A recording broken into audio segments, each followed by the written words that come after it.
next 10 to 15 years, there's a projected decrease of about 200,000 physicians in America. This drastic decrease is a major issue because America has never seen an actual physician shortage. There's only ever been short dips in this physician supply.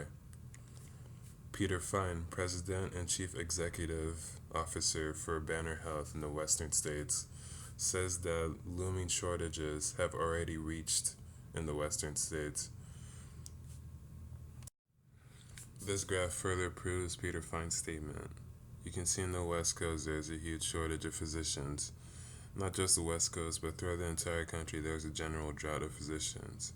In certain areas you can find a surplus of physicians. However, in these areas, 1 in every 3 physicians is 55 years or older. In the next 10 to 15 years, these physicians will retire, and we have no way to resupply this 33% loss. Medical schools just aren't able to produce that 33%, and with the growing population and the growing medical needs, the supply just keeps on growing underneath the demand. With the growing difference between the supply of physicians and the growth and demand of populations and medical need, there's a lack of resources and money in public health. Health Resources and Services Administration says that the aging population accounts for 81% in the demand change. This aging population will lead to a growth in chronic injuries and health crises.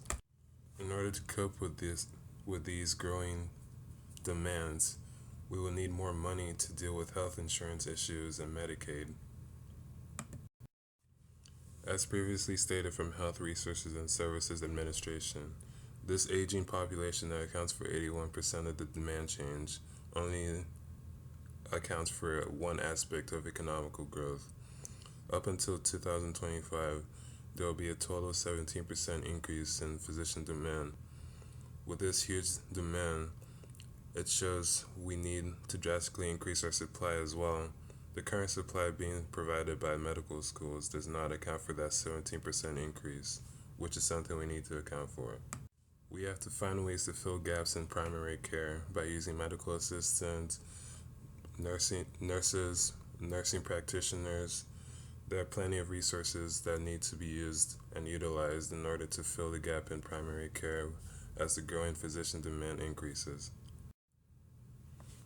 With all the growing issues in primary care, the end goal would be to ultimately increase the supply of doctors in public health. Before doing so, though, there are certain issues that must be accounted for, such as the medical school debt that current physicians go through in order to get their current status. As you can see in the graph there, only 25% of graduates have no debt, and actually 36% have debt of over 200,000.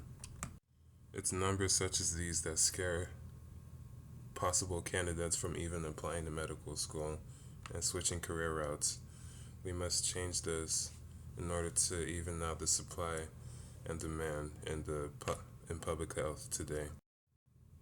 An end goal of decreasing medical school debt and equaling the supply of physicians to demand are very ambitious, but there are certain routes that can be taken to achieve this.